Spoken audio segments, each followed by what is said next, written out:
በእጮኛው ሞት ተጠርጥሮ እስር ላይ የነበረው አርቲስት አንዱዓለም ጎሳ ማምሻውን በዋስ መፈታቱን ጠበቃው ተናገሩ።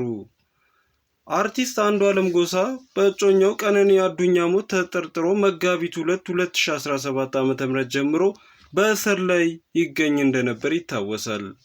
አርቲስቱ ዛሬ ማምሻውን በ50 ሺህ ብር ዋስ ተለቆ ወደ ቤቱ እንደገባ ጠበቃው አቶ ሊበን አብዲል ተናግረዋል። አቶ ሊበን ለፌዴራል የመጀመሪያ ፍርድ ቤት አራዳ ምድብ ችሎት አንደኛ ደረጃ ችሎት ያቀረቡት አካልን ነጻ የማውጣት ክስ ተቀባይነት አግኝቶ አርቲስቱ በዋስ መውጣቱን ተናግረዋል። ዛሬ አመሻሹን 11 ተኩል ገደማ ተለቋል። አቃቢ ሕግ በተሰጠው 15 ቀናት ውስጥ ክስ መመስረት አልቻለም።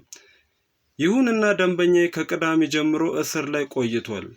ስለዚህ አካልን ነጻ የማውጣት ክስ መስርተን በዋስ ተለቋል በማለት ጠበቃው ተናግረዋል። አርቲስቱ መለቀቁን ተከትሎ አሁን የአቃቢ ሕግ ውሳኔ እየጠበቁ መሆናቸውን ጨምረው ገልጸዋል። የድምፃ አንዱዓለም ጠበቃ ከዚህ በፊት ቀነኒም በርካታ ጊዜ ራሷን ለማጥፋት መሞከሯን ከማስታወሻዋ ላይ ተገንዝቤያለሁ ብለው ነበር። ይሁንና ይህ አባባል በርካቶችን ጥርጣሬ ላይ የጣለ ሆኖ ቆይቷል።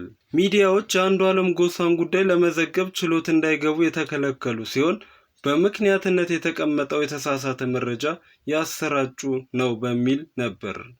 ከዚህ በፊት አቃቢ ሕግ መረጃዎችን ለማደራጀት የምርመራ ውጤቶችን ለማቅረብ ተጨማሪ ጊዜ እንዲሰጠው ባቀረበው ጥያቄ መሰረት ፍርድ ቤቱ አቃቢ ሕግ ማስረጃዎቹን እንዲያቀርብ መዘገቡን ለምርመራ ለሚያዝያ 9 ቀን 2017 ተቀጥሮ እንደነበር ይታወሳል።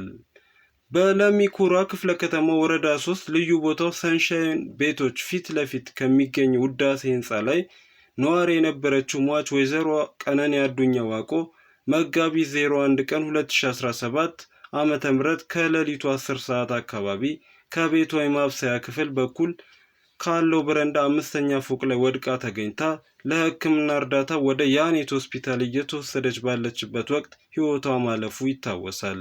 ቀነኒ አዱኛ በወቅቱ ከበረንዳ ላይ በወደቀችበት ሰዓት ፖሊስ ቤት ውስጥ የነበረውን ባለቤቷን ድምፅ አንዱዓለም ጎሳን በቁጥጥር ስር በመዋል ምርመራ ሲያደርግ መቆየቱ ይታወሳል።